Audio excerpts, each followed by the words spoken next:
lo amea. On a notre bon les toi ne va pas ouais pour le mea. Tout droit au but. Et que me garo moa. Et nous ko le yami o subalo. Mi ame jiji o ani mi on to mi na nya. Mi gbona mi la no point mi la no point mi la no point mi la no le. Wade mi va do nyagboa. Mi va do amekela onuana mi gboa.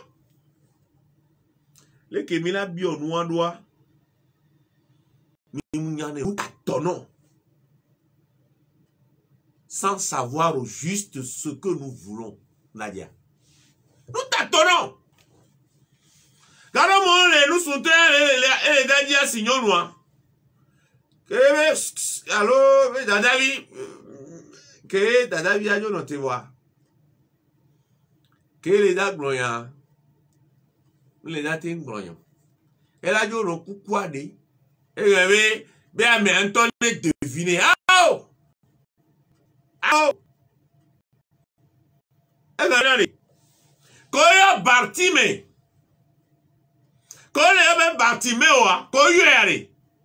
Oh mais Yesu beneva que les dapa. Mais fils de David, aie pitié de moi. Fils de David, aie pitié de moi. Mais David, mais vie ne kunzijina ne kunzijina. Nka be o be wa no kunzijina. Aha.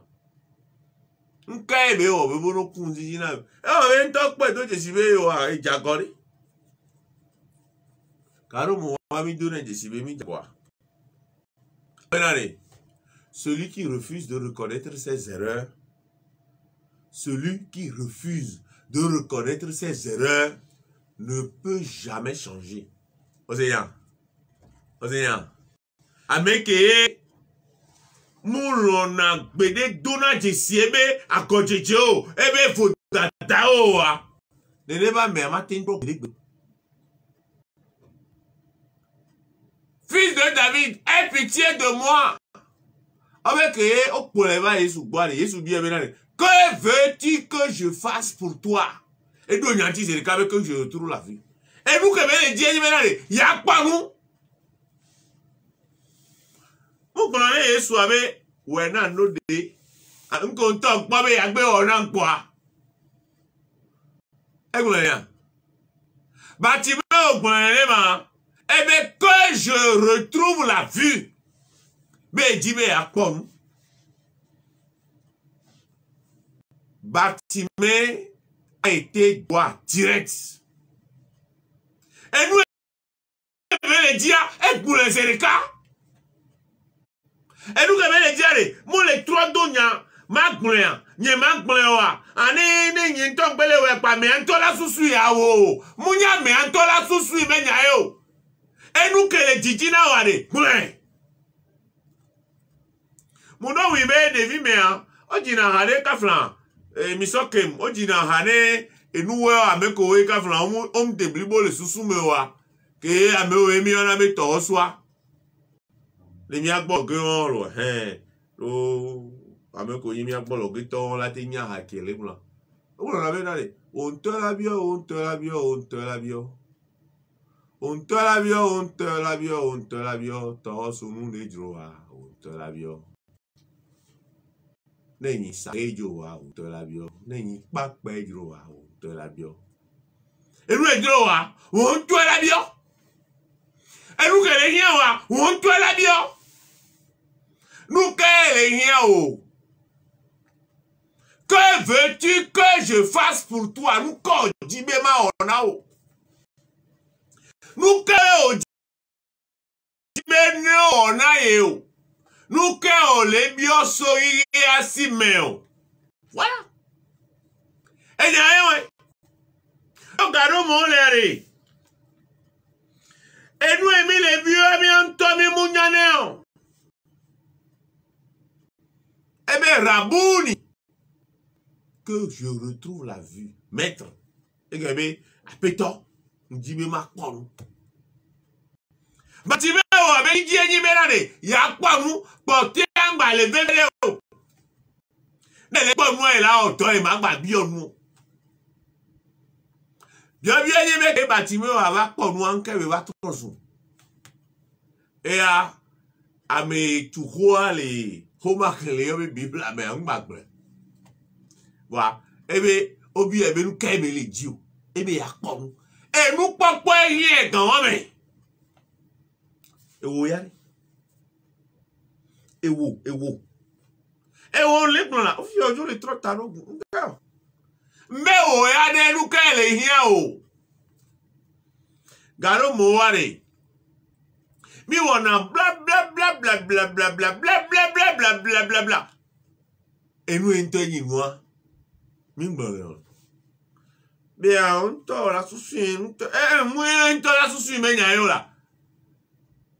Bati me o. Enya me Yesu anya nu ke elegie. Bon bien, que veux-tu que je fasse pour toi?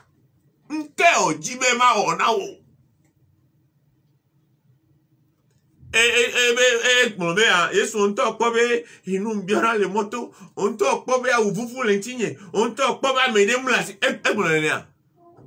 elle est jaje nyama. Elle est tonya eno enyame na le. Agbaon le Yesu adimu ye de kato apo le dio. Que veux-tu que je fasse pour toi? Le enyame mu ye nti Yesu aba le hiro. E ba le ide Messia me. Que veux-tu que je fasse pour toi? Que je retrouve la vue. Mais ya e jibe akonu. O ya de.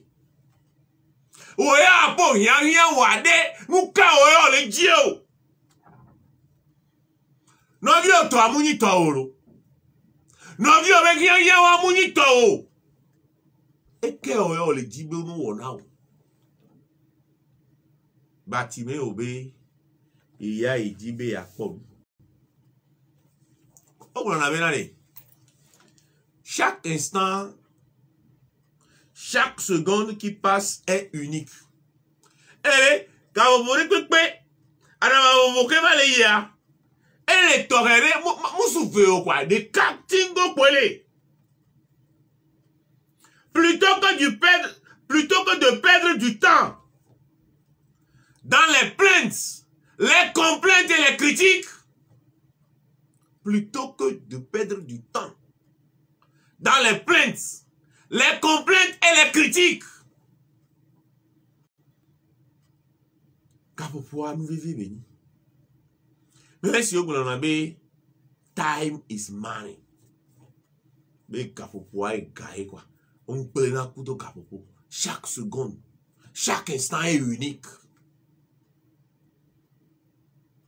Que mina no ku game. Ye mi o to ponyi me mina no hanu. Mi o to ponyi me mu ponyale na mi solo. Si tu vis en te plaignant, la vie te donnera plus d'occasions pour te plaindre. Si tu vis en te plaignant, la vie te donnera plus d'occasions pour te plaindre. Et on les pouvait nous pour là non ha. Hein? Le ha nous. Ayo we ha nous vi. Yenglo we ha nous vi wa ha nous pour ha non. Non les pouvait nous pour là non ha. Bébé, c'est cogni pour là non fa. A memenya, a monto pour là non blanc. Plutôt que de perdre ton temps dans les plaintes, complaintes et critiques, applique-toi. Oui, applique-toi à tirer les enseignements de chaque situation. Et que nous joro dio la no hanu anobio nya comme nous kentio nous ka nous ya la no le que batime o e po Yesu e bi e nous ka o en ku igbana iba e bi e na le nous ka wa me se me ku vive ale tantine o le po nous ka o ya e to agbama e bi e ya wa e bi e le to ku do e no e o nu fun de ma e bi e ye nto e o jiji me nu fun e o en ku bi agbana iba e to ya ko me bi a et nous le dit, que veux-tu que je fasse pour toi? Et nous, il a dit, sans embâche, il a répondu que je retrouve la vue. Il dit, applique-toi à tirer les enseignements de chaque situation.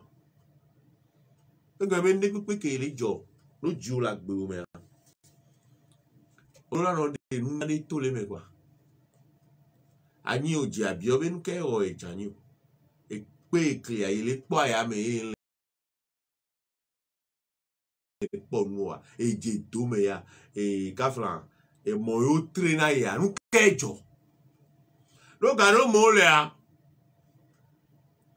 mi no na mi anu ko me gbo asuru jayin ka mo le a do chora wo run ku me la do la asuru jayin fa nde kokoko ila jo.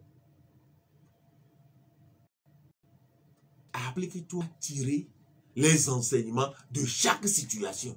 Et vous avez mis la diagbala no plan. Son de peu que les jorobi a dit les mecs bemia. Au bout la diagbala no plan les mecs. Nous t'en payons nous à. Tiens. Nous t'en payons nous à. Nous disons maintenant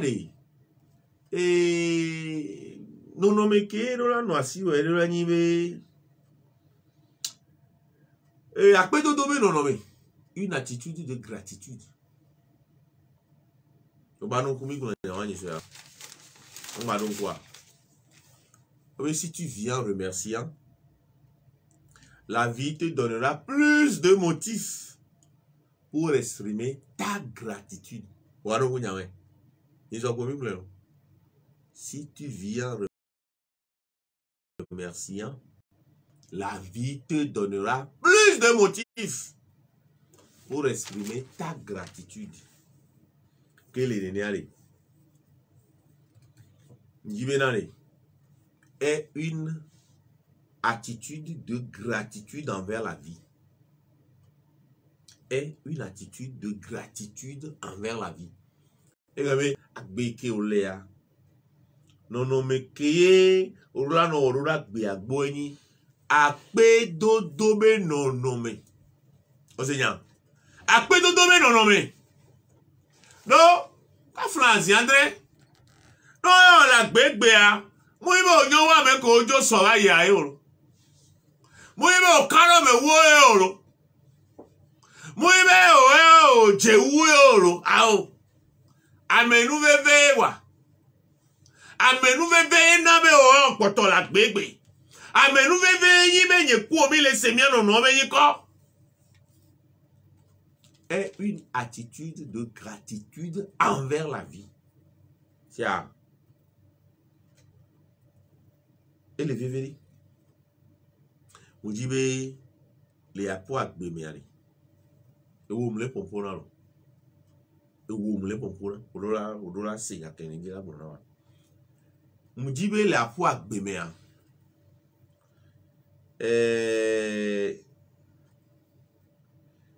Et nous coquons qui auront no bioa. Yo corona no woa. Olola no nyinu ko la le dagbe ba no kwa. O se nu element. Hein? Et nous coquons qui auront no woa. Olola nyinu ko la le dagbe ba no. Appelle dans ta vie tout ce qui est bon et merveilleux. O se nyame bia. Appelle dans ta vie tout ce qui est bon et merveilleux. Et nous que nous, et nous que doit me dire, et nous que deviner, mais on a nos yoba pour me dire. Amène-nous dans voilà, ta nouvelle d'adia, et nous y a des gens qui dit. Ma joro jiwe pe sola la no joro ji o la nglo bebe na re ye nto etanu ye yo baraba ye lokweji o yo busuba no koji ye nti am jibe ma glo no be ne pepe ke o la no yo va do koji aro ni da pe benu tia appelle dans ta vie tout ce qui est bon et merveilleux, tout ce qui est bon et merveilleux. Nous ayo la no yo va po agbedi. Oya, maintenant on est kaku do vidéo pour non. On est kaku vidéo non non. Appelle la paix. Appelle la paix pour remplacer toute l'angoisse dans ton cœur. Bien, tu fais faire des locaux là. C'est nous les blancs. Maintenant, bien, tu fais faire des locaux. Non, les bien, tu fais faire des locaux. Bon, les timeno. Et la noix, et la bléa. Ma quoi, ma gant. Oh la romo, ma romoa. Appelle la paix. Appelle la paix dans ta vie pour remplacer l'angoisse dans ton cœur. Osea, l'omia meloa, et nous ara. Webe, si vous voulez que vous connaissez Fahaoglea, ben vous connaissez Fafa les niels voici, et vous m'en jogbe nuebe. Mais do wibe, n'y nous sen oui, et vous me boum mon copona, yavi. Mais do wibe, n'y nous sen oui. Quand il fait c'est le livre des lamentations. Ah, on dit fa les nions voici et il m'a mon job nuebe. Mais quand on dit va la vol voici. Mais quand maintenant, appelle dans ta vie tout ce qui est bon et merveilleux. Appelle la paix pour remplacer l'angoisse dans ton cœur. Océan. Hein? Océan, ma? Ole Senyama. Agbo. Agbo. Aha, nagoto ole Sia. Et les deux mères. Appelle la paix pour remplacer l'angoisse dans ton cœur. Et les bébés. Appelle la joie pour te déconnecter de la tristesse. Aha. Quand vous déconnectez, on tique l'état de l'ami. Là, vous avez connexion avec l'ami. On va connexion avec l'ami. Maintenant, appelle la joie. Yo dit joie. N'a décalé. Et lui, et nous, et nzizi, menonois, décalé dit kaba. Rapidement. Que les points là, non, ouais. Appelle rapidement la joie. Au lieu de voir. Appelle la joie. Au lieu de voir. Eh bon, déconnecte-toi de la tristesse. Connexion directe, la joie. Vous voyez que tu as connexion à Dieu. On va aller la main. Allô? Appelle la joie. Appelle la joie. Yo dit Dieu. Mais a décalé. Et nous, haha. Nzizi menono. Coup de toi. Décalé dit. Tchakane dit Dieu. La pole que yak me la trop loin.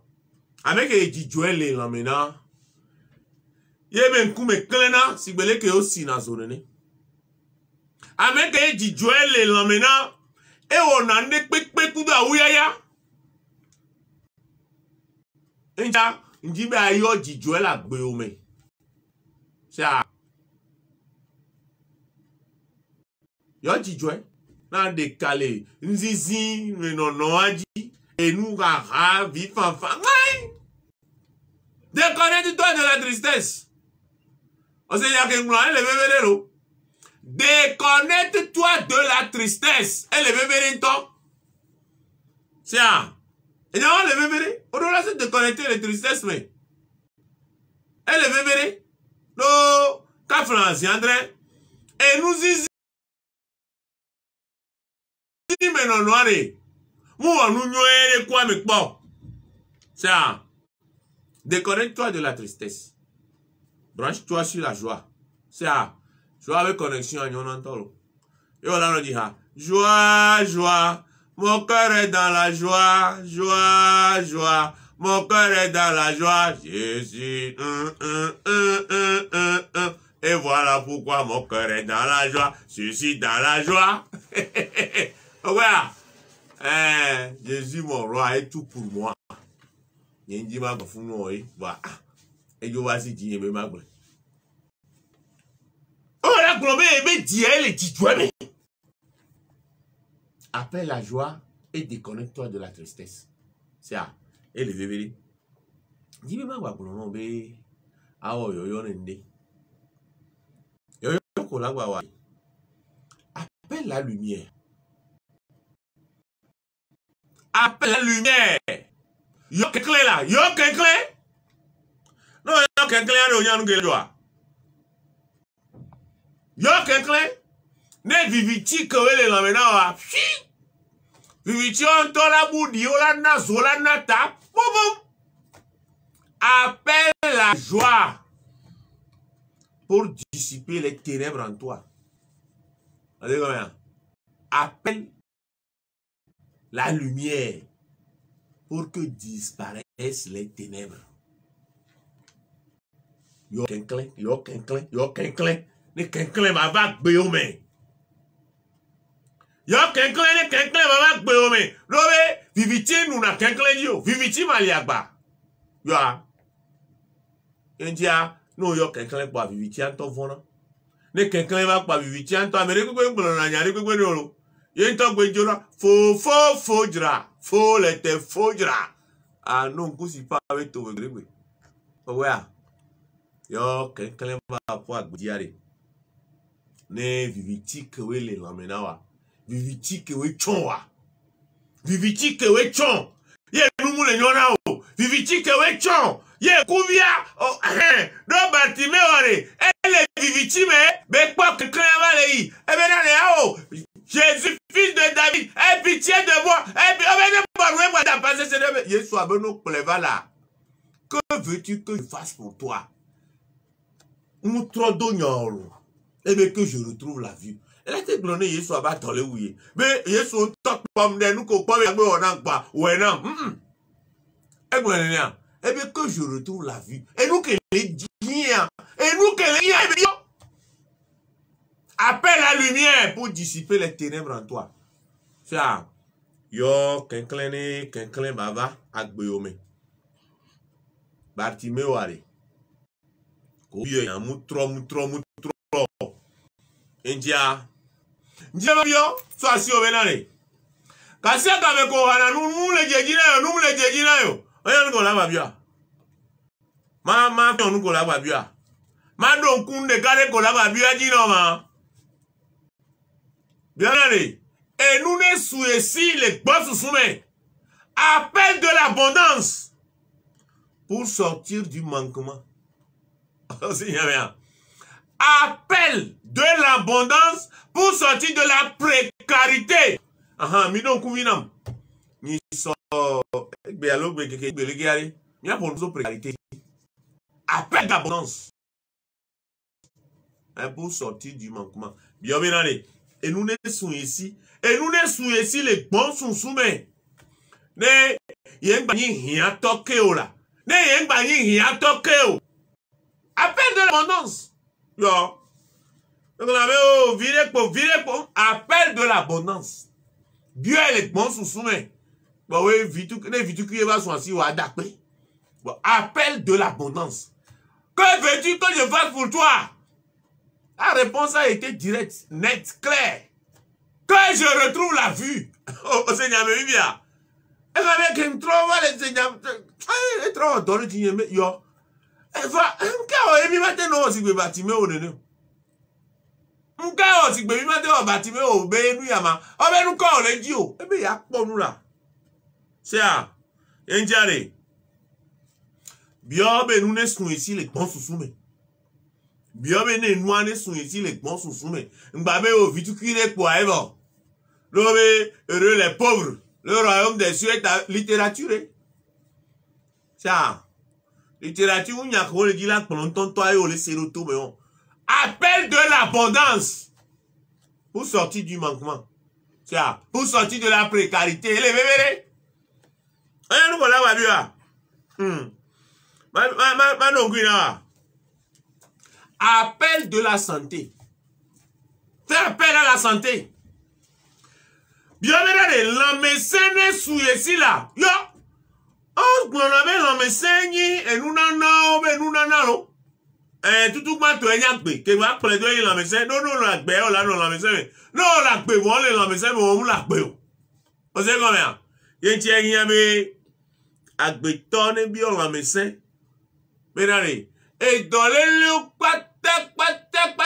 quand les ménailles, il y a pour les tensions aussi, mais il y a pour les diabètes ici, mais et donc cancer, et donc et corona, et donc et nous qui béni dans la béni do katampena pour l'homme quoi, béni boupiam, bien l'homme c'est à, mi bien l'homme c'est, et l'homme c'est ne soumis ainsi, l'homme c'est ne soumis ainsi. Et la messia soumia mentilancia, où y a mis la voix. Oya nous la babia. Bienvenue. Bienvenue. Din kusime dine jane ba poe. Appel de la pluie divine. Pour t'arroser des bénédictions. Appel de la pluie divine pour t'arroser des bénédictions. Que les bénédictions soient, que les bénédictions soient, que les bénédictions soient. Et que Yaïra on nous va, Yaïra on nous va, Yaïra on nous va. Appelle la pluie divine pour t'arroser des bénédictions. Bio benale, dinku sibe et dine jane ba poe. Dinku sibe dine jane ba poe. Ne yaïra no lochoy, ne yaïra no lochoy, ne yaïra no lochoy. Nous combien nos bio les miens bac mais que veux-tu que je fasse pour toi? Encore les djibé ma wona yem. Djibé nale. Et nous que les djibé na wa. On va trop de, nya que les djibé na wa blanzerika. Nous chier les djibé na wa on tue na ovoye. Maouye la wena wa on te la nya. Nous chier les jimena wa on tue na ovoye.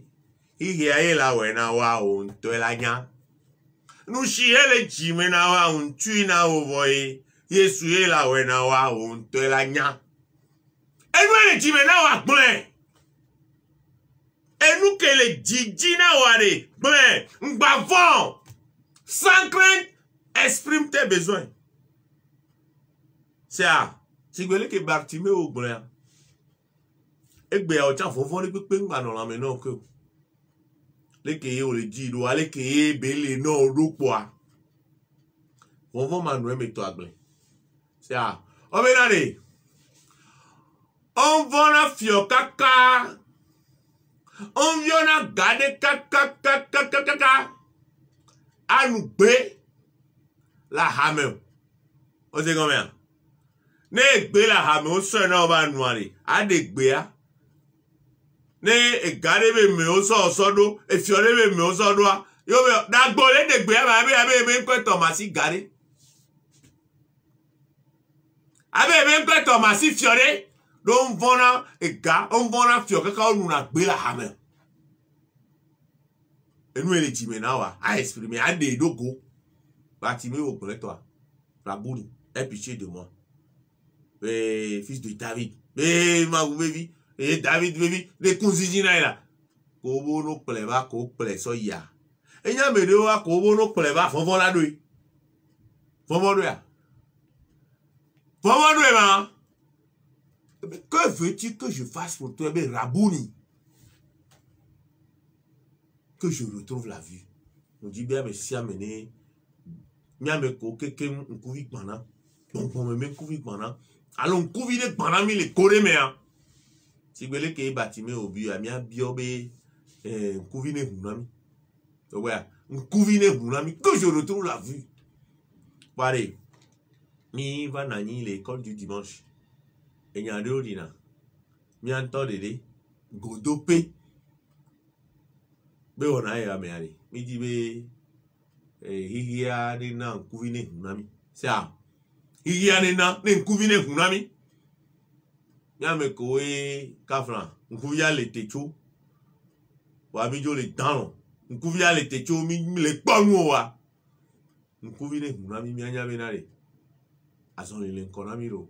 Pa egbe ya. No vinu su Romain asiable. Et là no akufia goto. Et la plombe la hidreva ke la kumia. Oh jana gbagba. E cha kune. Oh malesi. Yo, les autres, fifia. Et on vide. Pas même bavon. C'est à. Même bavon, là, commis do, caca, boire. Ah, mais ça, mais là, avec deux, non, peut quoi. Elle a dit. et to so vi nyam nyina mi e odoli driver ondoli driver odoli huon ya le huon me le yo be la bi o ke vi nyam ho permis ma ya ji me ma ni to so toku ma ni me tv po ma no gajo ah lende po le me yo ola sumo to me do vi vi le yen to yo la ya mi yo nyame ata Bruno Fidelis Besa Kuto bien y gobernare qui voulait que ya me ga ho gun le obi tababla e tababla ho be so lo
Miga pene mia novi Lisa Kumbia qui dit lebe hana mi be tablabla a home o planeli.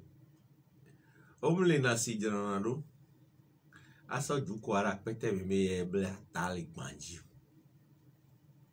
Don ma janado so a home yo. Lono janado la home yo la bla ta. A home yo la bla tali. A home yo la bla taso. Lórí tagbo ajo je kokona wa. Ola so enene azo to la be me anu ka ile wo e ma. Tablabla. Tablabla. Obe ya home be sona. Okpa be emi a novi Lisa Kumbia igbononyade. Ebe di sa eye mama gbo. Mama, mama o alani no be no lo alo to be no. Bio enye gbebe na ni. De mi ameke we le gbe ami gbali so vivi yinyin ni ba me wa. Mama ju en pâté ba ek no na ni. Quand un vieillard meurt, c'est une bibliothèque qui brûle.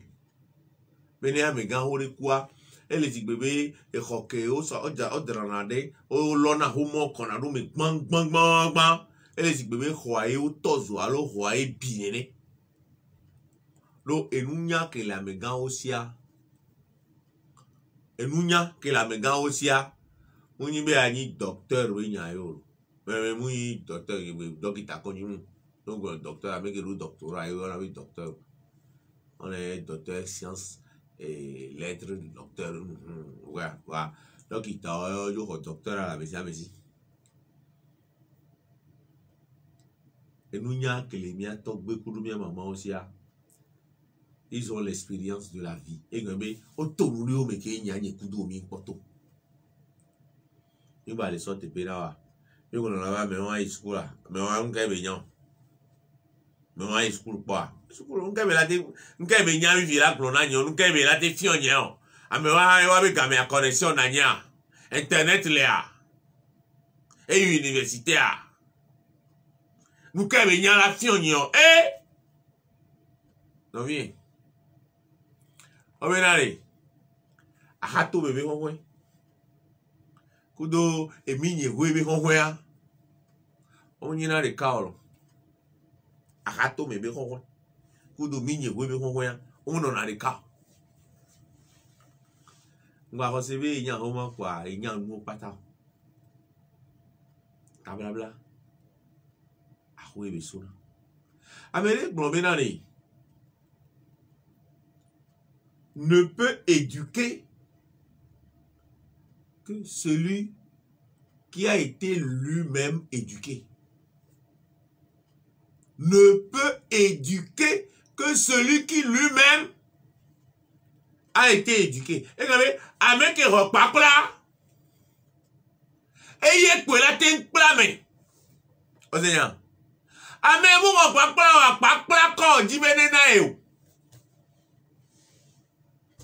mais ben, n'est-ce pas là. Avec un repas là, quand on dit, mais n'est-ce ne moto me pa kula me go moto me to e me la no owe a na ho me pa kula me go a ho me to e la so no ne sukulu to me go sukulu to wa no chake pata o le be mélange savant o nya le o la chake pata ro ade nwe o le me a e o yi Lisa Kumbia le gbon mi le ha me na le tablabla be tablabla ahoye be sona e ba glonyari e be ejo la ejo yi mama gbo le kope me e fi ame mu jugan me ko inu le o menani e fi ame mu jugan me po inu nu le o e jugan me agaro mo mirage ele sigbebe et nous la flou en mer et du grand me flou na me chanya o E gbele na dome na me chanya o. No me je si loko wa. Ebe ijo eye mama gbo le kope me. Ye mama gboro nya ne ona e. E po be nya wa e la don eji. Ye be la gba chu ye be vi ko e la wa ji o chado. E gboro nya le lo. E be na ni e ka ho ho anu ogbina ye ya do.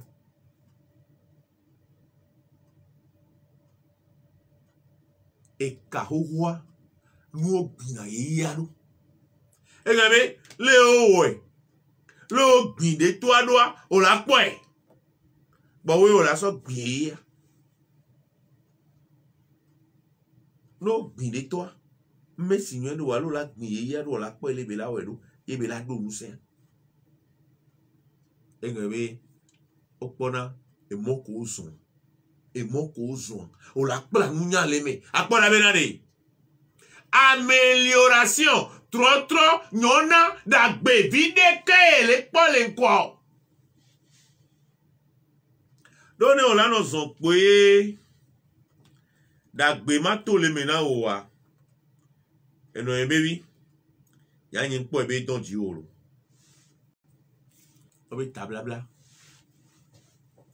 Tablabla. Awe be sona. Dio bien le ni be Vinya tablabla so ahome ke bi munye so ahome mi jo be le ple gbanje ajo nya yawe munyi me nsi anu ahome po la te fion lo la te pla nu nyo le gbanji lo o gbe na nu nyo le gbanji lo na bere wo gbe na nu nyo le gbanji o e bli abe awo o gbe na nu nyo le gbanji vale gbowe o la igbanji le pla nu nyo ya eye mo orola do nko ra be base orola ho gomero pe be tutu dode aya mi na re no po me gan ho obu re no po me gan ho obu ne aya mi na re agbeto ntopo a no po agbeto a enu ke ami ma menu enya agbeto l'homme est une histoire sacrée. Et les nénéas, on lui doit du respect. Et il y a bien béton dans la bouille. Donc, garo mon le anu ke jono. Mi pona mi anu no kaka. Ola kwebe. Ame wan chan me benya. Ame wan chan. Nke ame wan la ti wonamo. Matin ponu ne la me wan gbo a. Eno yen bebi o la ponu le gbo lo. O la pe anu le gbo lo. O la pe anu nya le gbo nto. E oyi Lisa kumbi atro le don ku ejina mi be na le. Be tablabla ho e be sona. O po be. Mi ame gbogbo ni omi le a. Isusu na be vitu kui ke minya e po eyin noa aula isa kumbi ale gbronya le ha me le to be nyonu la tele bene me sron le hui ale bene vio ale bene sron anya me na ni ahome akobe kona atupata me akobe kona esilepe akobe kona ngodo de pe akobe kona na we me ko agbonu apodia yem le bore pepe no ye wo etore pepe o wa ahome be la ho de ni pa place ya alu dadia abeni to be nu sude la le bere soin la le bene viao la nyebe doda si vo ahome parce que to akudo no wo de to wo de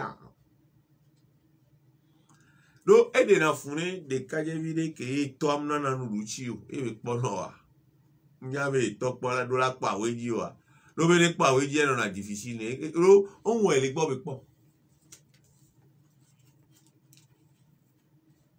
e hare bia no jina kemi no de vi me a so na lo de o wa No wa ye me kaka la wa be yo. Enu ya nto le di la gbon ye. Ye son to so kojo adare be la dublo ba. Jesus ya e da blo ba na e lo ye. Be ye mu nye da do ye. Ai no mu de na e to be du po be ye mu nye da do. Ajive mu o ye lo. Ye son to so kojo adare be la dublo ba. E Jesus ya e da blo ba na e lo ye. Be ye mu nye da do. Eye no mu de na etowe ru pawe ye unye dada ajiwe nu e oilo ehun no mu da broro ba ni towe ru pawa yesu wa ba de na ya lo la de do ebe yesu sie na broro ba nuso ya o se be na ebe o yesu sie la eye no mu de na etowe ru pawa desi ko dana le fi gbo e be nyan ne mbe e ple pe buwa ke sro wa so nya dade be ha sro yin ko jo be yin so dade we e ple e no mu da bolu ba na e to be du po e la nyeru e blolo nya be e pure na tabe gogo me no ne ba holu to a onya Pero blolo kaka do la de aholu to alon de aholu to re e sronve le du alo de vi le du ya aholu to aja holo ne pe una me e pure no na blolo beta me ona ba aholu to aholu e fi okwa do blolo na be blolo amu de vi o be lambe yin blolo aka France Andre no wo evo keke wa ba ora we ya nti si kwa la mu yo so colonel o le mu ne ora de la no mu o ma tendi o Ola de la mumu matendio. Nya kokore ni. Ozemea. Nya kokore.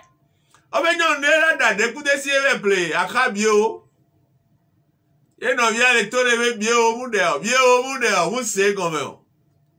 No so akabio be ada dekute si ya. La France na mudu dekute si wa. Ola momi. Roga ola wa fio si de quoi? Ava toi. Atrovation. Bo ya so wado ezoji. Belawada. Belawabi esi la poule me. Ba we da donu la ye me a. Bio unde ore. Bio wa kanda de ku de si ore. Le bio wa po be aso de a. E wa enemi ri po abi anya be mi de so ko pele kase. Monu. Owe a. E o e. Obe tablabla we be sura kwa. E go be gbe a enu do le a mi le bu afore mi ave vi o le gbe a mi do sukulu mi do gagan me sukulu eyin mu nyore ro amele gbon be o do vi o sukulu o do gagan me sukulu mu o mu onu nyore wa ame eble wale ne le via gagan me sukulu a wale ende pepe ame la we ne Munya badodo. Munya khobe jajraro. Munya khobe poplo. Munya nunya yao. Munya banya me butoro. Ye ntotoro wa. Dosu kudo suchi ane yon lu vive nya me buela no nyanea. Nenu su vie nya 20 kudo single cha me buela no nyanea. Mule bien nya e. Ye me khobe yare me buela no plene gasia gamea. Les fondamentaux. Obi tablabla ahwe besona enya mirari enudo lea onyi nu vevewa minola odo 20 dawere oyo be Socrate ameko onyi jojo menunya to alo philosophe wa ogbon na be c'est le père de la philosophie moderne oso edo tepere le jojo menu nyanya me le ebe komande obo po nke ndagbon ya obo po elebe journal intime egbe journal egbe nkekere ka vivi ya enuko wa enudo ko po wa o la te no lebe egbebe nkeke ya dia afoya oide onyi journal no nu vi o pete won no le tugbeje mi enya no va sin va de sron ya gbe ya va le tunku o gbate ngolo na journal la fa abe gogo do journal Amedodo achanda on a nous de nous. Le Socrate et journal intime Yamel Glomé. Au cours de ma jeunesse, je croyais que mon existence se déroulerait de façon ordonnée. Au cours de ma jeunesse, je croyais que mon existence se déroulerait de façon ordonnée. Mais quand les décadés, il est sous-souné, il va bien, et la zone de dit que fleur bois, et là,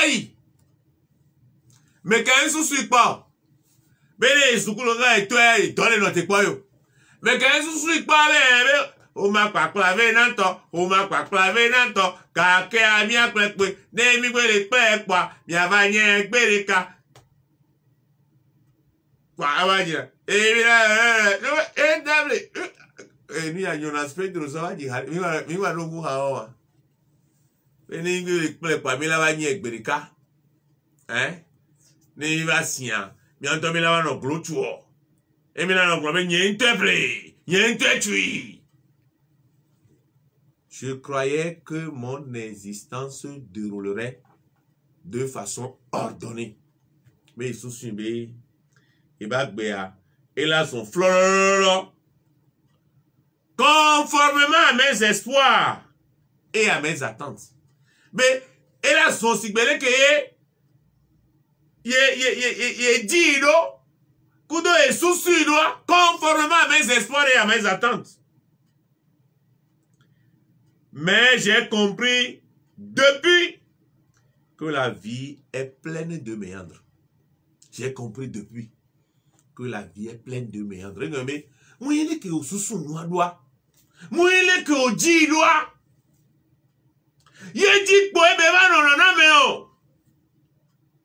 Garo mo onto la juro nero ogbon na be enu juro du anti ona horomo lelwe. Enu juro du anti ona horomo lelwe o la du de o la ti horomo no. Enu juro du anto na ti ame wa je o la du de o la do ati. O la be yo ento e juro du lu ya gbowe ma. Ye be ba le wo kudo eleke ya. Do Munyi ke bi juro doa. Socrate est telle une rivière qui ne s'agit jamais de couler et de se renouveler, entraînée par la loi de la gravité divine vers la grande mer de l'être. La grande mer, M-E-R, la mer quoi, la grande mer de l'être. Et vous si vous voulez que si, Esranam sona bereo. Voyez si elle dans l'ina gasia game. Yere si elle sera kagaga eina afugame. Wa puke bebe ino. Akbeto ba pour me belebno. Vers la grande mer de l'être. Mer M-E-R. Ouais. Eh bien si bele ki tosi si va ina. Ne tole sera. Nous sonore. Voyez la rivière se renouvelle. Et si a doline do kwe ka si a gawe e be sra ka ave dona no afume afuke me do no agbe to ba fume. Mes aventures révèlent que c'est la voix elle-même qui crée le guerrier. Mes aventures révèlent que c'est la voix elle-même qui crée le guerrier. Mais yebe et nous met toto on les défions maintenant. Et moi, toi, de n'ame que nous sommes toi, c'est la voix elle-même qui crée le guerrier. Le guerrier ne se crée pas. C'est la voix qui le crée. Et bien, bien, bien, bien, agbe pour la mytho monio. Voyez, bon, ne Georgina, mais bien, eh bien, tous les chemins mènent vers la paix. Mais et mon pata komi tuna e die an ka me pour la mission ino e die are mon komi tuna e mon pour la mission ino antifa femme. Tous les choix mènent à la sagesse. Tous les choix. Chanchan keke komi ona. Ola orio. Obe mere nyana. E file sogbo. Bene ogbe. Mi gbanyo. Dele kwa. Akachi tie me ame uzoka. Non to le me wa so la kwa yewa. Le bien ya. Tous les choix mènent à la sagesse. Et quand même chanchan ne peut pas qu'on la béméré. Et nous la ploso et nous nyame. Non, chanchan ploso et nous nyame wa. No vi yo magba te nyanu pere.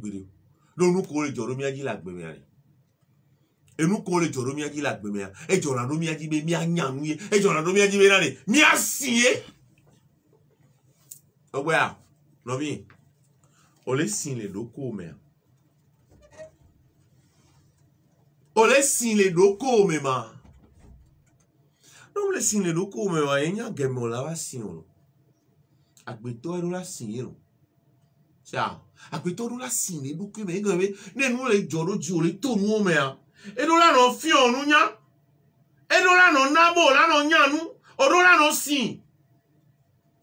Mi do la no nya nu la. Sia. Comme la vie a toujours été et ne cessera jamais, se déployant à l'infini au cœur du grand mystère.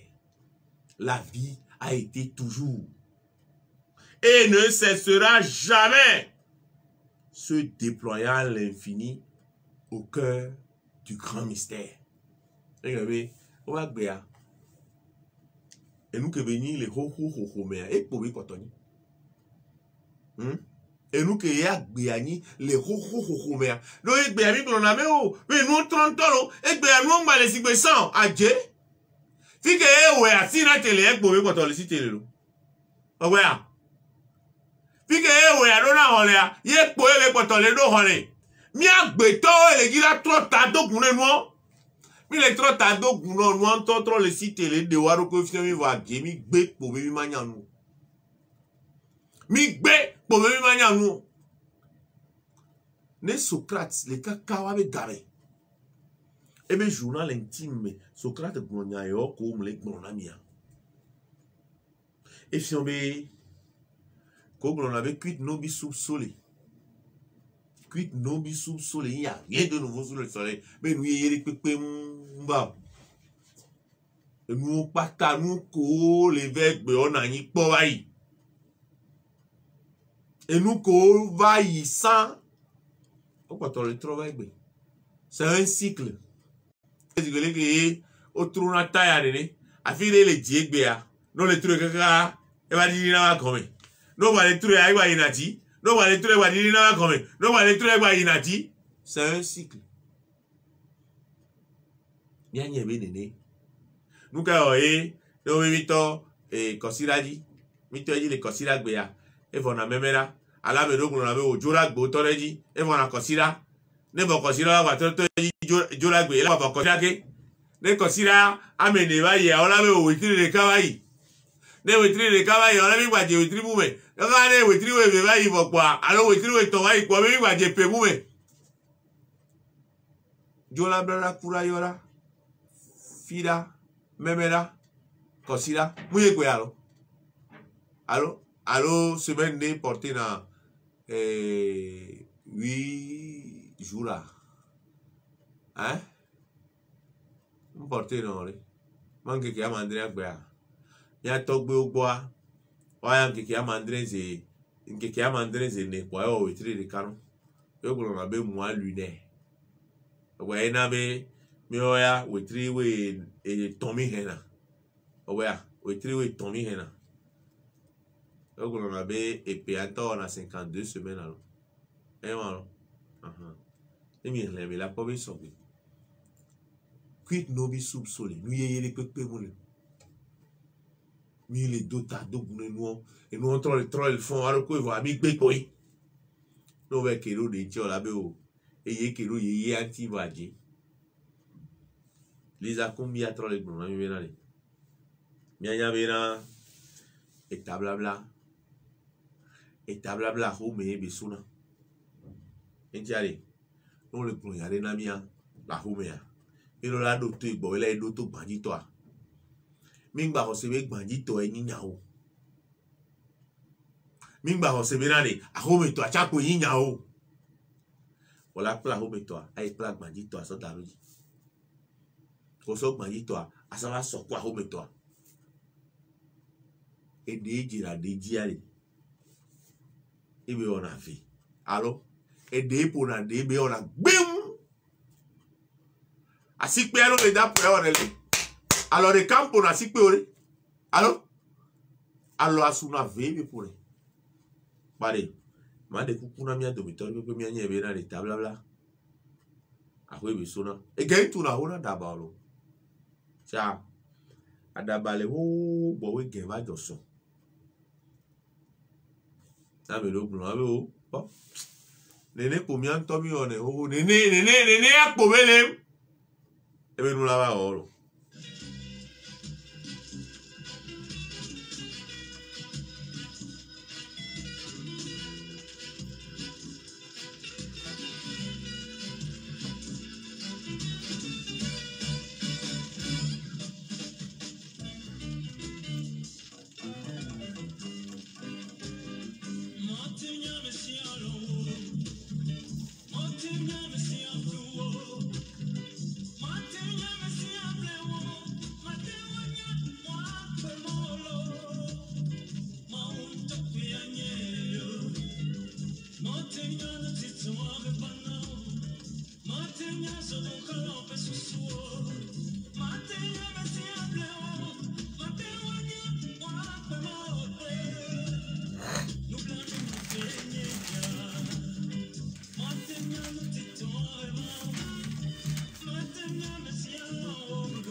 nene hia meleon oh yanka quand yo yanka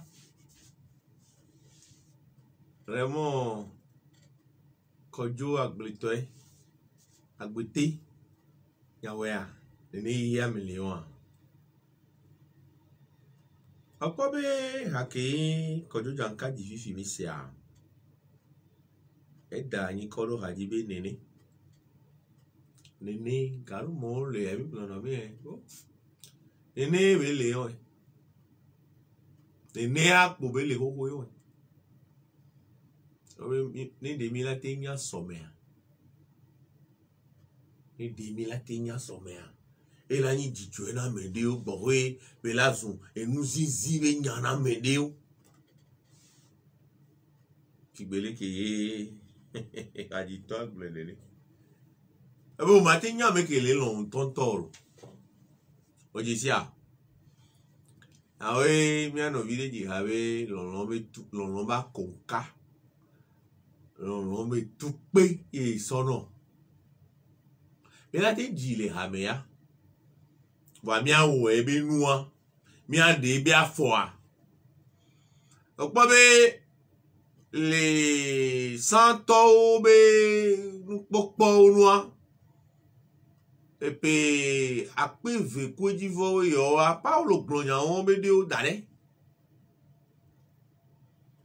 Be lon bina jiu, lon mu hwana nu, lon jine ro kwito.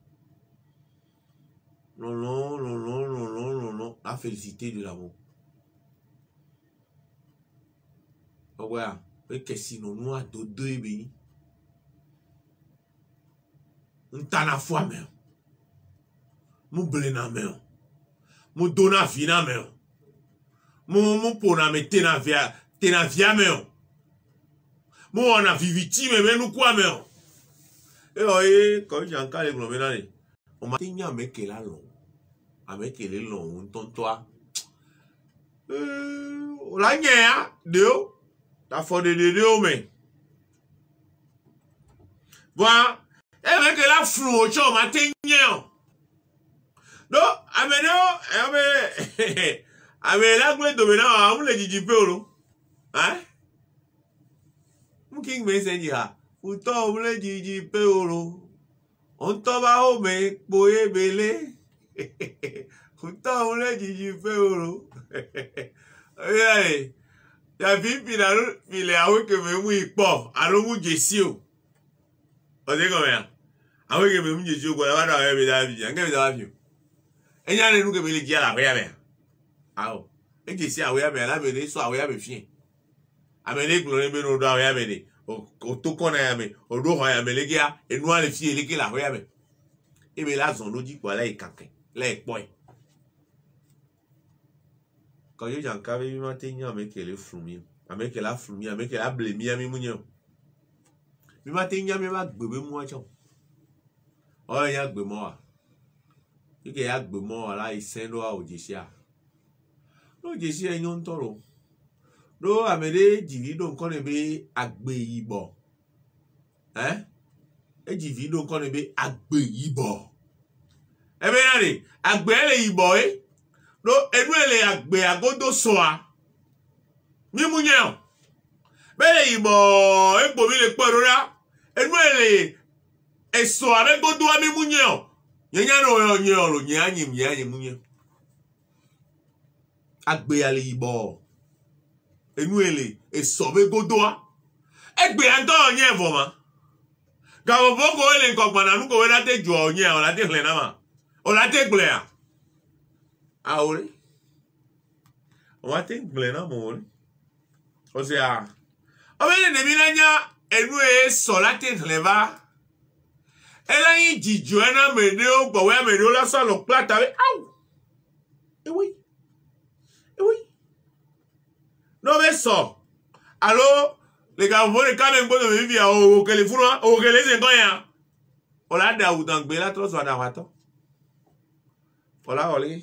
Mais je touche le bois avec Yamane, mais nous ne toquons pas, mais il y a quelques noms. Bah, nous la joie, on est on est tout sur la même.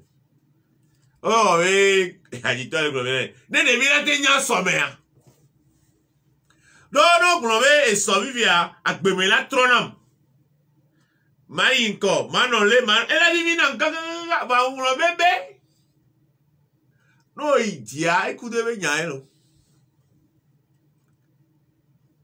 Kafra, avec si nous le Mais quand on se met et tu n'as dit à tout et contre toi. Hein? Avec ici une démoule. Mais quand on a mis comme on tina dit, tu n'as contre toi. Au donne le de quoi, ça a gameti, quoi, oh. À boire, oh, non, et nous démoule ici là, oui, mais quand on a eu des sons, les ici, des sons. Va avec ton pas, glé, la barbelé, le tamene. Deux courants barbelés, mais. Sans caméra, plora, oui, il y avait nous la oui, on est comme ça. Ah. Oh, mais allez. Et les villages de Yassové. Eh, tu dis, mais d'où? Comme il y a pas une zizi, mais il y en a, mais d'où? Hein? Ya?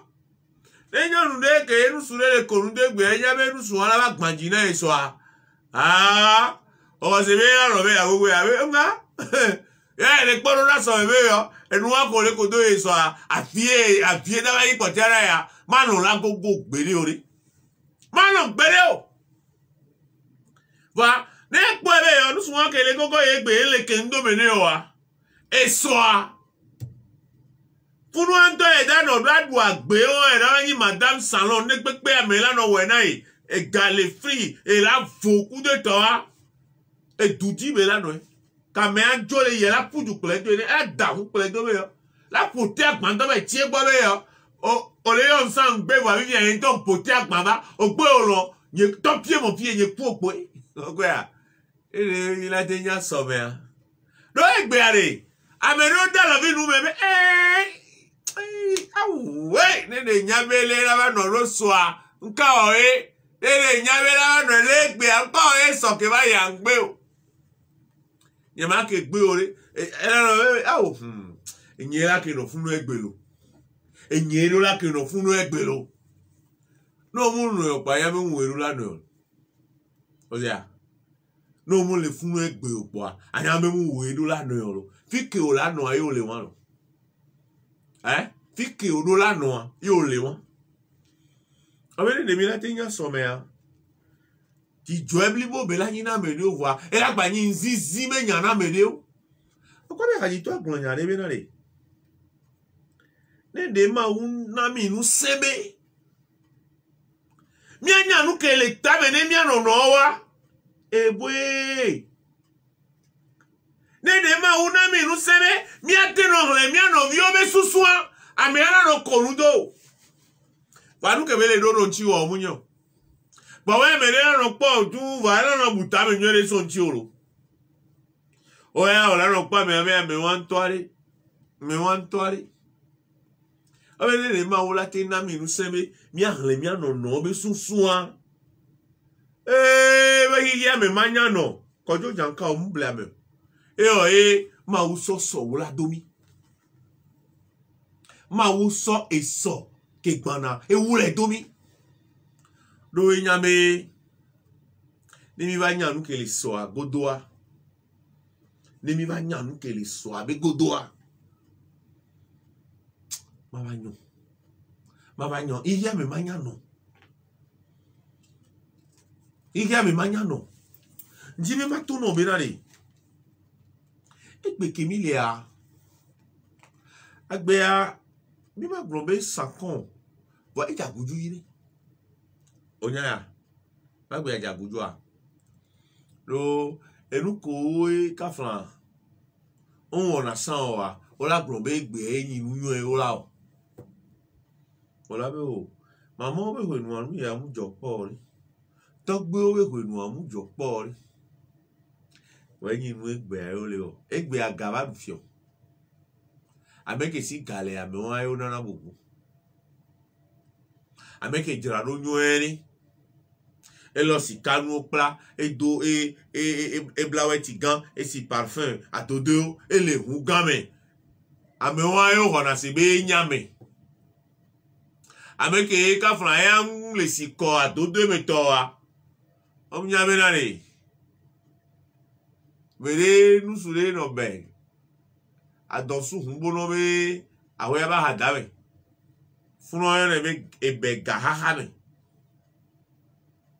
la vie ni la guna obono so et bébé moi les pharmaciens messieurs yo so pavé a to a classe de school en 10 ans ria nous sur les toi ouais à 100 te carodonti o peut-être me vélo à boanu a ouais que panko ya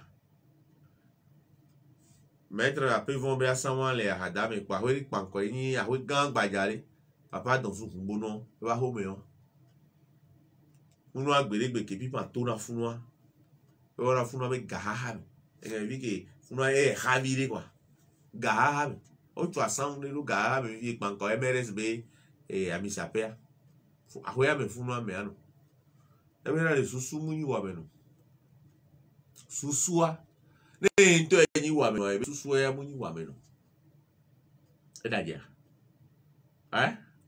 onyi wa me no susu que tago me no achana yi wa me no ahora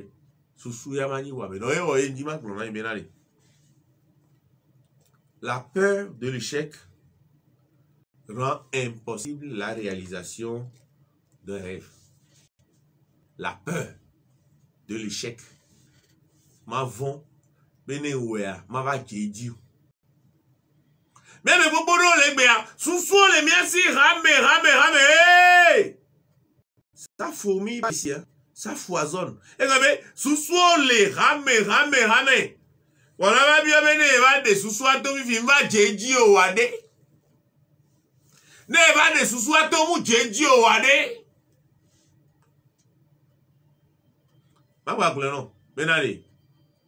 La peur de l'échec rend impossible la réalisation d'un rêve. Ne au le coup drainé. Nous les des sous-sounis. Voilà au nom de ne sonya ya ififia. Ne son moi fifia de. Il a te wea. Ye ma wea. Ne wembe jeji o ware. Ne mu jeji o ya. Hein? Ngagu. Hein? No we. Mu jeji o wa. Ola bo te pogbo we glo ya. Voilà, nous les vont battre quoi gbele wa. Et dre que le quoi nous ko le soussoa et dre me pobela non. Ya me ga o glo na be na fuku dre. E wala nga. Na fuku dre nga be wala ma.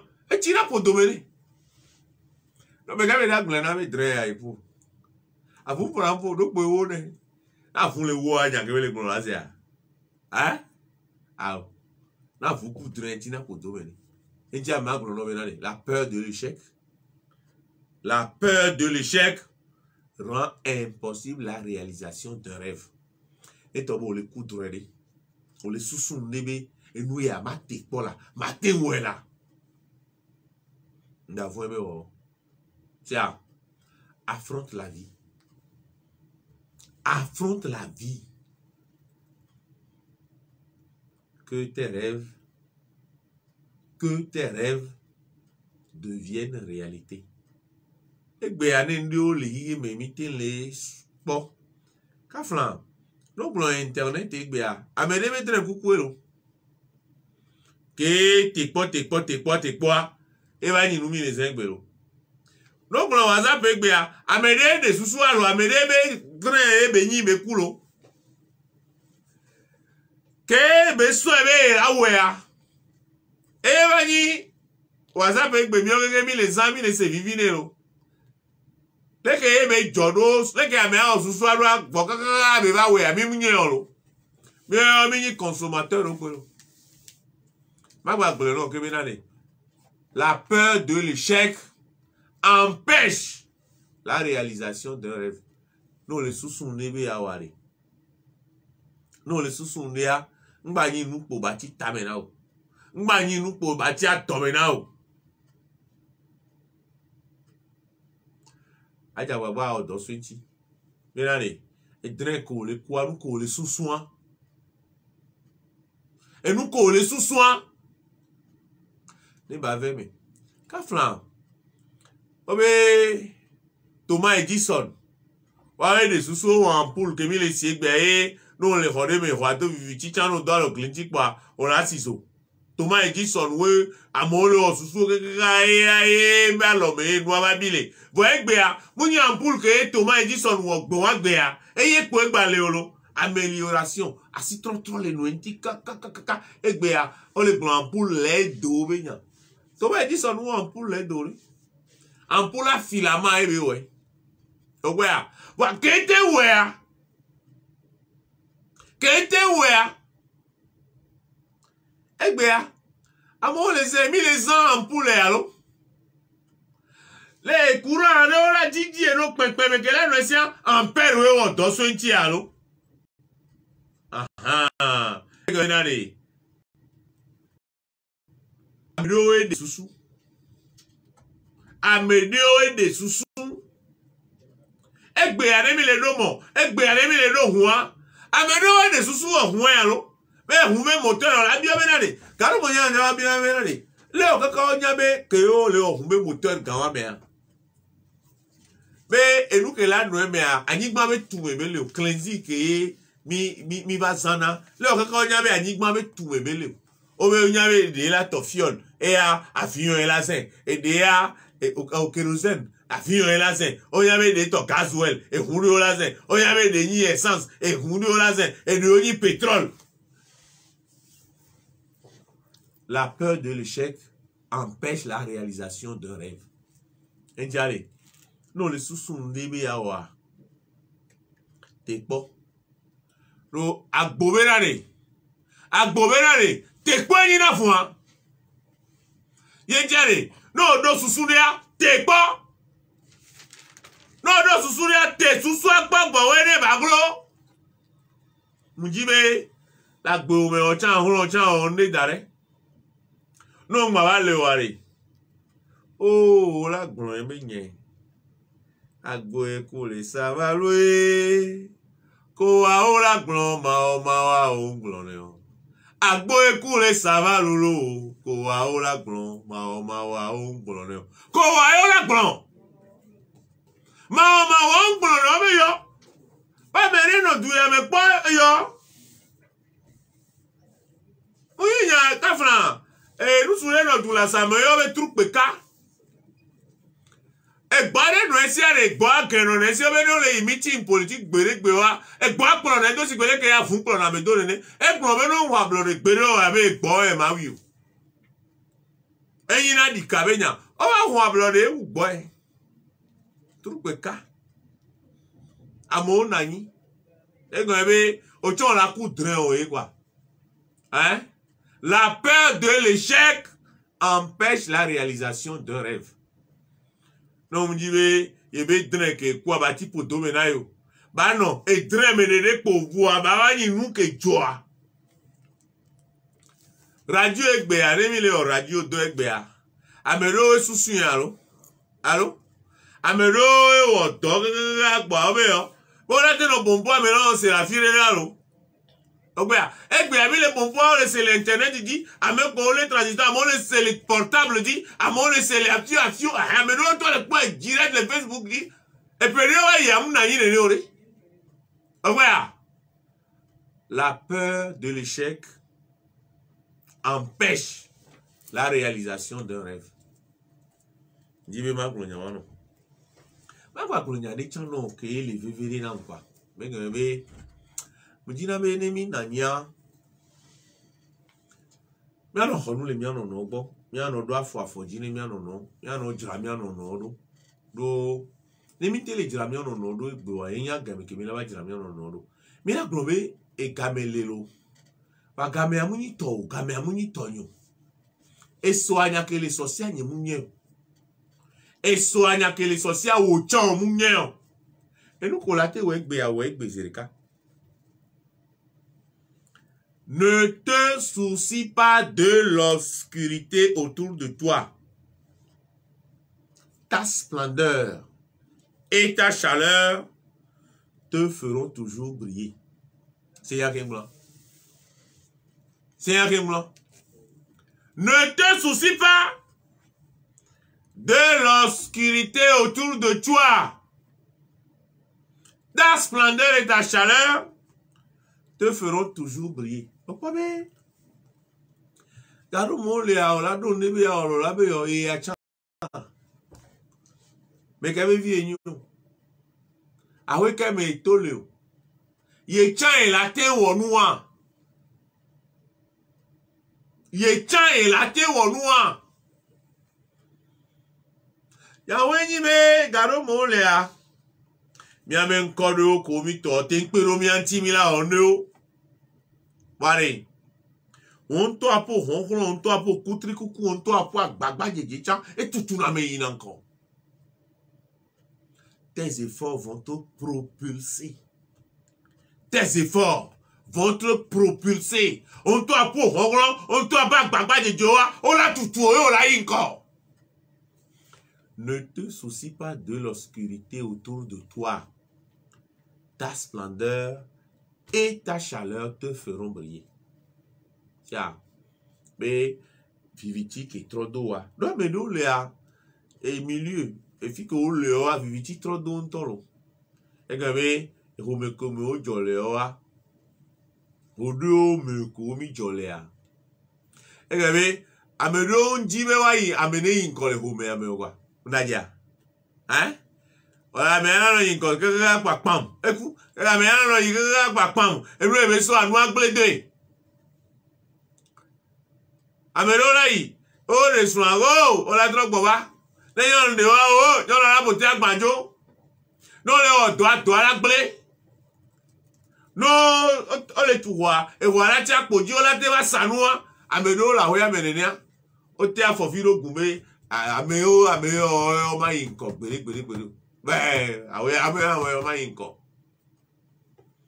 elana bo la no fun. Ne te soucie pas de l'obscurité autour de toi. Ta splendeur et ta chaleur te feront briller. C'est un élément. Hein? Les compteurs, les doigts. Sous que la menawa. Et la namenale. On l'a non clé pour. Tu dois briller. C'est un impératif. Tu dois briller. On doit la clé. On doit la clé. Ma voix menale. Amene la ti ebe ken clan wa o.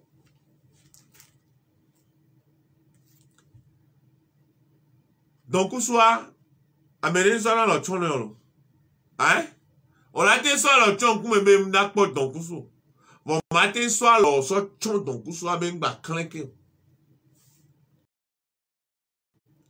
Nele ko matin so lo so chon we krivi. Be we krivi chan ngba clan.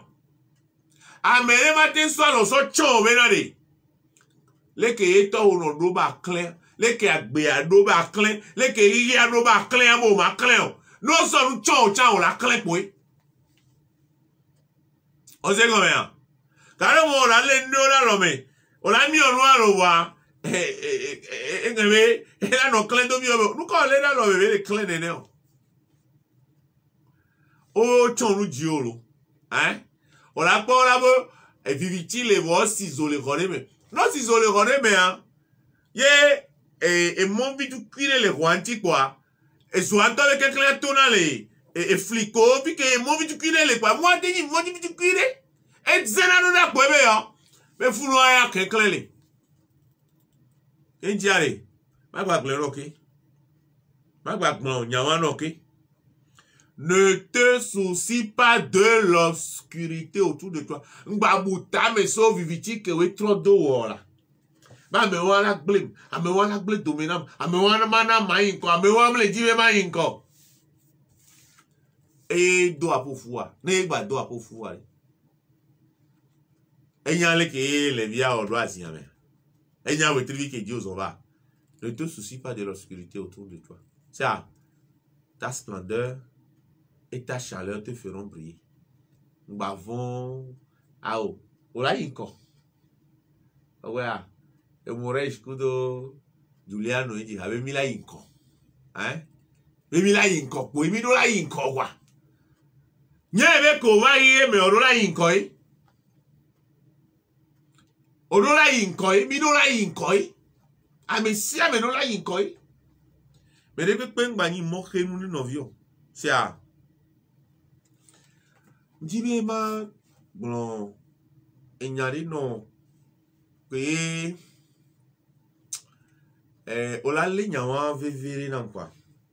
Il y a quelqu'un pour nous vivre, on a les vivre dans l'eau. Hein? Donc, bien, tout le on a les nyawa vivre, bah oui, ma glen quoi. Donc, bien, la ligne nyawa vivre, bah oui, ma glen. Oh, ben, oh, l'on a ma. Ma glen, bien, de la vie, tu recevras des coups. De la vie, tu recevras des coups. Beaucoup de coups. Mais soit boire. Oh, et nous la longtemps. Et pe la lo, et po la lo, et zou la lo, et nya la lo. Tu recevras beaucoup de coups de la vie. Oui, beaucoup de coups. Agbera tunuko, agbera nyamo, agbera nyaoro dunu. Ola lo, ola pou pe. O kwa pe mo le duyame, o lo kokora mo nchi yalo. O zwa mo le duyame, o didi mo kotoe. O nu sera mo nchi, o tuta kora mo nchi. O fiabara mo ntoje yalo. O do kwata mana mo wono janye. Maintenant, de la vie, tu recevras beaucoup de coups. Yébe, agbea, la vie ne te fera pas grâce. La vie ne te fera pas de cadeaux. Yébe, agbea munda, aso direct pour ao, agbela onukua, agbela tunukudoa. Ola bio menane, eye agbea le onukudo lekema. De la vie, tu recevras beaucoup de coups. Sans y en bébé, hein? Les y en bébé, il y a non les bébés, voilà.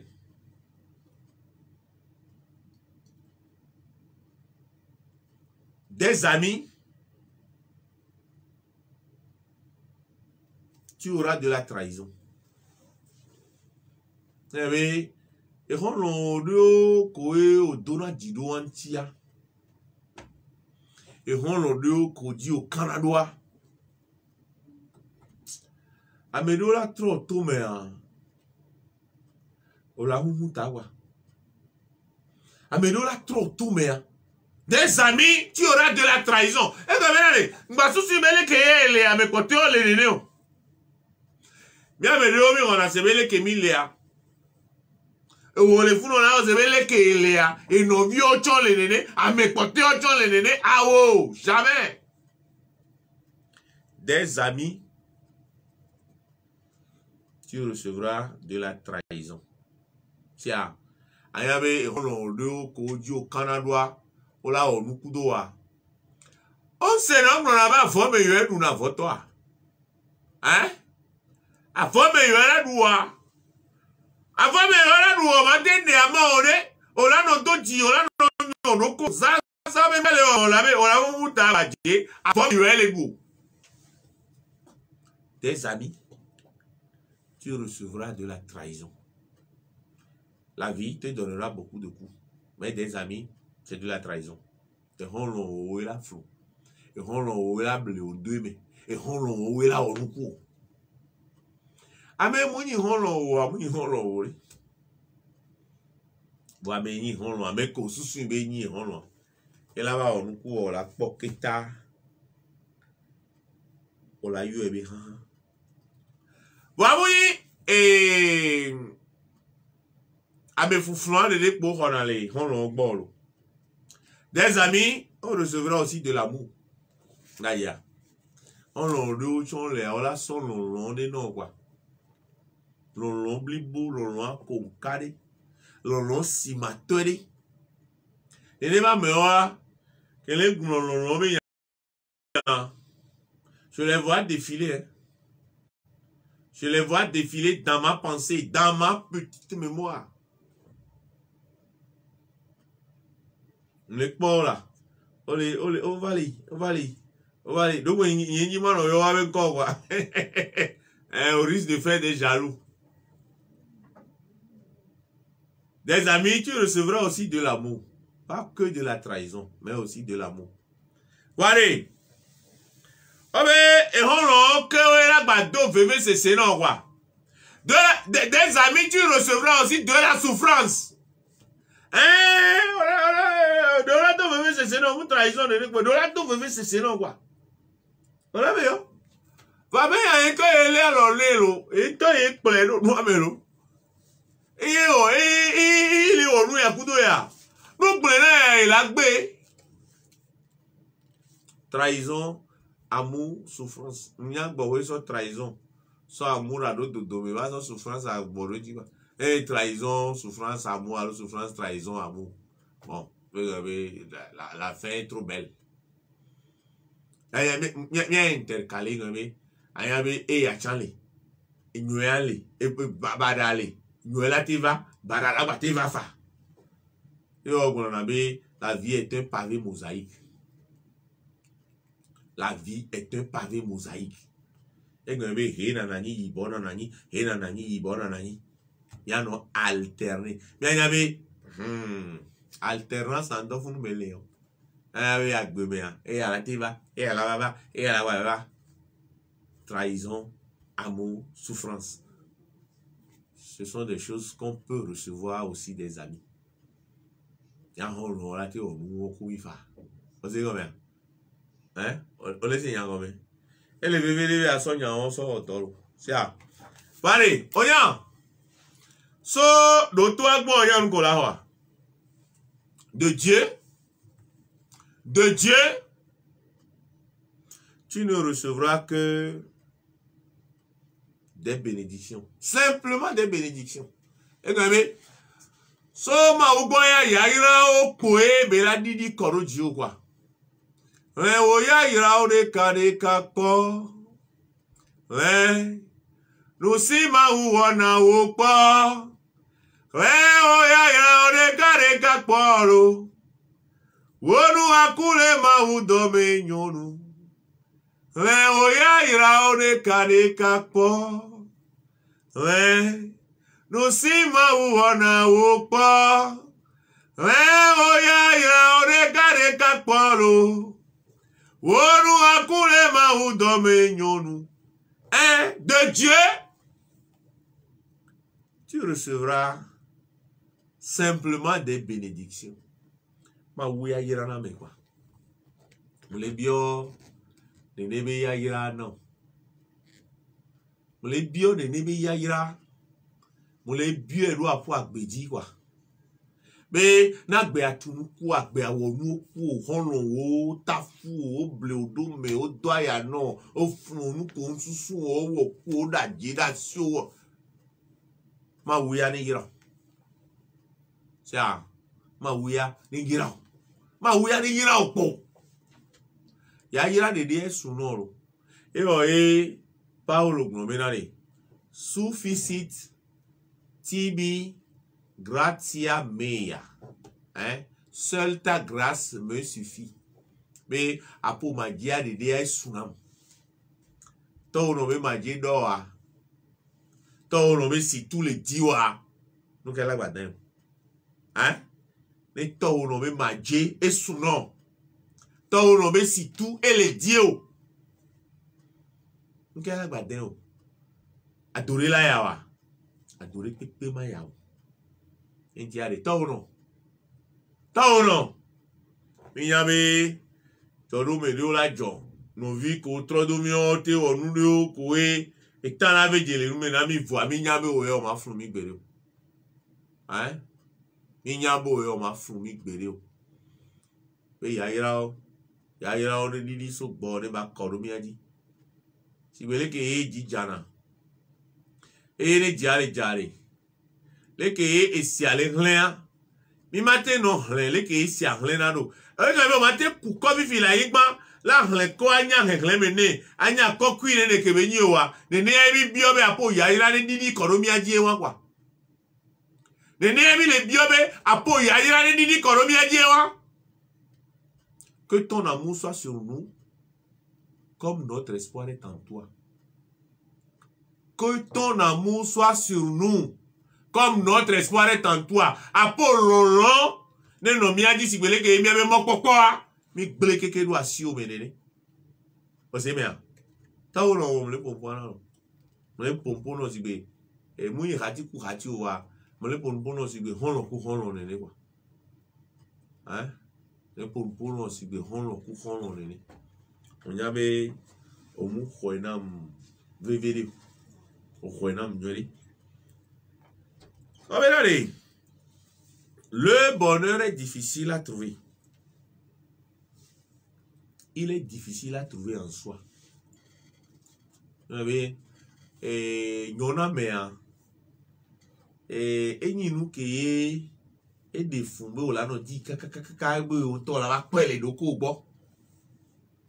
le bonheur est difficile à trouver en soi et impossible à trouver ailleurs. Difficile à trouver en soi, impossible à trouver ailleurs. Et si on veut on tombe là dans ce logo dire, hein? Le bonheur est difficile à trouver en soi, impossible à trouver ailleurs. Et nous on les plombe toi. Et comme regardez, quand nous là, on a côté à les filles et vers les dire et on a mais les filles. Et sur les cas de poudre nous vient les camis les pompos. Et bien les pronoms benali. Mais ya il est poté à gbanlover d'ag bosso et de quoi. Mais nous quand on les voit donner les be yo be no et vous. Mais fiare et nyok po be ava high school. Akla no akpoli ko wa chono na wa gbe aro. Et bien là nyok po be ava high school le funu akpoli ko wa chono na wa gbe aro. Mais et nous ko le mi akpoli fi ni mi le benia. Mi la vo wa me ke wele e duanda me akwa mi la vo wa me ko le o dia. Mi o ko sebe amelo se be funu apo yo be nyona le ayo wa be susu keke le funu ke we be to su dovio le fie quoi ogbo be ma gba otori pepe be funu apo yo le bonheur est difficile à trouver en soi et impossible à trouver ailleurs. Et on a fion be nyona mea to gbe nyua mu la file pepe o. Le bonheur se crée. Le bonheur se crée. On t'en est là, on a mais tu peux nuire, on t'en est quoi. Et ma soeur doit le tenir nyani. Dis-moi, on y a vécu à qui ma soeur doit le tenir. Que celui qui renouvelle les mondes chaque jour soit la source qui te vivifie. Que celui qui renouvelle les mondes chaque jour. J'ai bien dit les mondes. Parce qu'il y a le monde invisible et le monde visible. Que celui qui renouvelle les mondes soit celui qui soit la source qui te vivifie. C'est-à-dire que celui qui renouvelle les mondes soit la source qui te vivifie. Et nanahia trona et dolina et funihia gasia gamea. Neni josope qui la do nous sert. Neni josope qui la do nous sert. Dakbena bibi mi doto. Nana FM, la plus belle dame de l'homme. Nana FM, la plus belle des radios. Kade no kowe keke ale torere. Albe ki gbona yare Janta Douadi Kodjo Eldad. Janta Douadi Kodjo Eldad. Et on a dit donc comme yama dahomi le sommet. Moi dit les rond-point 4e zone bon. Et nous yebe dit Petroza no kenyo yanti a enoa non longtemps. Le tour on a fait mais ya kama je le bio hagbeane Janta Douadi Kodjo Eldad. Et le todia et tenir hagbea. Hagbea le Adoupo comme Florentin. Et nous ebe Didi Petroza elle a lui et elle est lui que egbe ma gona Adoupo comme Florentin elle est loupé à madeng belo kenyo yantia Adoupo à côté Laurent Kenyi directeur général né Transi qui vit espera et kudo a no Okuma Adjovi Rose les Dageda on les bio agbeane Adoupo comme Florentin Didi Petroza pe ama adéa agbe ki gbona yare. Elle est née Doké Novici Jeannette Keye Aziaba Dea. Doké Novici Jeannette Keye Aziaba Dea Kudo Jeanne Yaira Adraki o du wa be di pétrole sans que va ya ben doké et les bio agbe no ben doké be mlobe Damasan Henriette Egbetanu et Sewa Damasan Henriette Egbetanu Sewa les gens manida et a douvé di pétrole sans le pétrole que qui a me wi agbe ben doké be bio agbe no agbe ki gbona yare elle est née avec toi zipi comme là avec toi zipi comme là on a zobepi meda les kv me flimea et dit ça va dire une histoire les doigts me pomo et avec toi zipi comme là so zobepi me kv me flimé ou dans me coquer les zobepi me be doigt me ne mi sea me doit gagner zipi comme là be musebe va dire molo anga kv do dare na machang poelo agbe ele Selina Selino Tanti Céline Modro, Selina, et Céline Modro, et nous avons dit pétrole sans qu'elle me manie ça, et très bien que tu vas faire avec Firak Béoualo, et via qu'on a bien à vous de Priscilla, et nous y avait au meilleur quelqu'un là, Modro au meilleur quelqu'un, so, moi pédale le tour dans la famille à quelqu'un mondial, on le bien avec Selina, Selino, et à vous me avez Céline, oiseau plaignant, on avait Céline, on l'a dadé quoi. Da Seli, daga Seli. Ah, leke ba konjore la nanya, lu te fula nanya, lu nukayo. Alo, jenkumele la nanya. Eko, kokulo to alo, nuketo. Blonya, do nan kaba, ne manya programme ke mawa. Selina Selino. Mibyo agbe annonce. Agbe ke bwana yare.